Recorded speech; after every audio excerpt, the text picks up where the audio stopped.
ফতেপুর সবুজে ঘেরা এক শান্ত গ্রাম। এখন বর্ষাকাল, চারদিকে কাদা, পানি আর আকাশ ভরা মেঘ। এই গ্রামের এক কোণে একটি ছোট্ট দোকান, সেখানে বিক্রি হয় আখের রস। দোকানটির মালিক বুড়িমা। আহারে, এই বৃষ্টির দিনে কয়জনই বা আসবে রস খেতে? কিন্তু দোকান না খুললে তো পেট চলবে না। বয়স হয়েছে অনেক, কিন্তু মনটা এখনো ফুরফুরে। সবাই জানে বুড়িমা মানেই সাহস আর হাসি মুখ।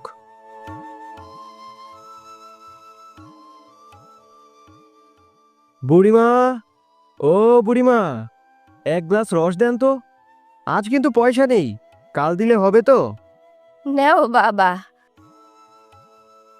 শুধু মনে রাখিস, কথা দিলে রাখতে হয়। সততা হারালে মানুষ ছোট হয়ে যায়।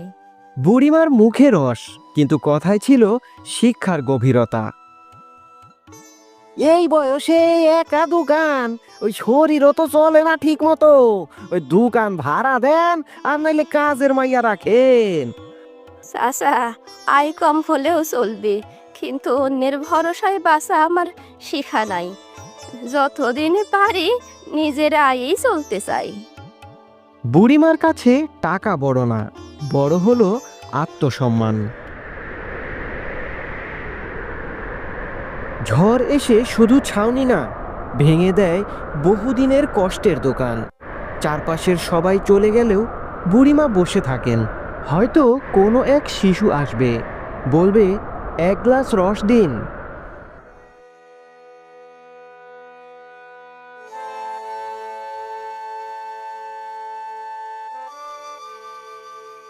বুড়িমা, আজকে আমরা সবাই রস খাবো। মা বলেছে আখের রস শরীর ঠান্ডা করে। আর আপনার রস তো পৃথিবীর সেরা। তোমরা এলে মনটা ভালো হয়ে গেল। তোমাদের হাসি তো আমার বেঁচে থাকার শক্তি। এক গ্লাস আখের রস নয়, বুড়িমা যেন তাদের মুখে ঢেলে দেন ভালোবাসা। সেই রাতে বুড়িমা একা বসে থাকেন, কোনো অভিযোগ নেই। কষ্টের মাঝেই শান্তি খোঁজেন। হয়তো ভাবেন আগামীকাল কি হবে।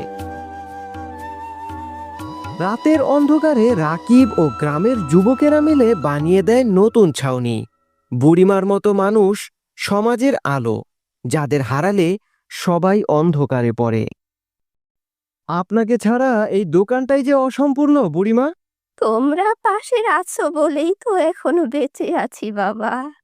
এই ছোট্ট আখের দোকান আমাদেরকে শেখায়, পরিশ্রম ও সততার পথে চললে শেষমেশ জয়ের হাসি আপনার মুখেই ফুটে ওঠে।